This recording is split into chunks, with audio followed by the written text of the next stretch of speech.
High, welcome back to my channel. तर आज आपण बनवणार आहोत कडुलिंबांपासून हे साबण. तर यासाठी मी काही कडुलिंब घेतलेली आहेत, म्हणजे कडुलिंबाची पानं घेतलेली आहेत. तर ते सगळे आपण निवडून घेऊया जेणेकरून काड्या त्यामध्ये येणार नाहीत.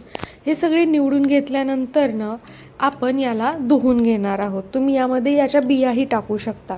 तर हे छान आपण पाण्याने धुवून घेणार आहोत जेणेकरून यावर असलेली माती वगैरे निघून जाईल आणि आपल्या स्किनला काही साईड इफेक्ट होणार नाहीत. तर हे आपण स्वच्छ धुवून घेऊया.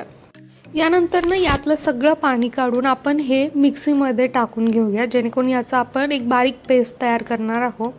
तर हे मिक्सी जारमध्ये टाकल्यानंतर आपण यामध्ये थोडेसे ॲलोवेरा ॲड करणार आहोत. तर इथे मी घरीच असलेली माझी ॲलोवेरा यूज करत आहे.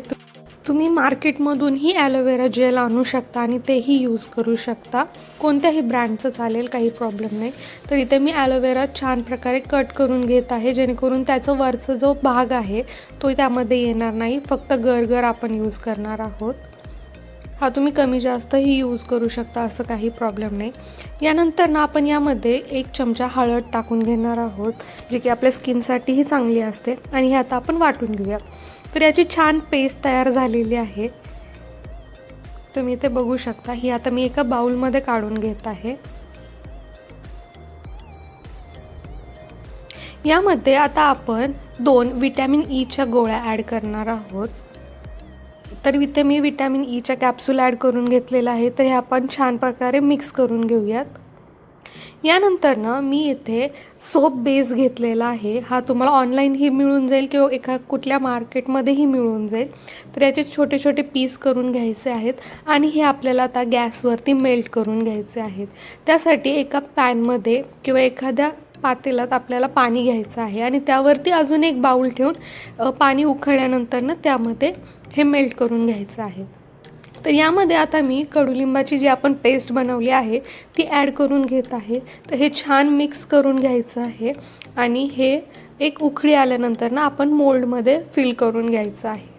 यानंतर एक 15 ते 20 मिनटातच आपला सोप बऱ्यापैकी तयार होतो. पण तरी मी तुम्हाला सांगेल की तुम्ही ओव्हरनाईट ठेवा जेणेकरून तो प्रॉपर बेस सेट होईल आणि तुमचं साबण एकदम छान प्रकारे शेप घेईल. तर तुम्ही बघू शकता एवढूशा ह्यातनं माझं किती साबणं तयार झालेली आहेत.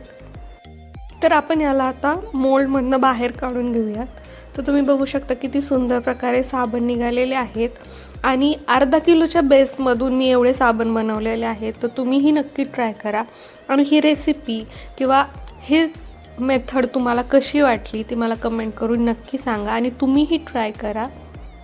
इथे मी उरलेले याचा एक छोटासा साबण बनवला आहे. तर असे आपले साबण तयार झालेले आहेत. मला ही व्हिडिओ कशी वाटली मला कमेंट करून नक्की सांगा. तोपर्यंत बाय.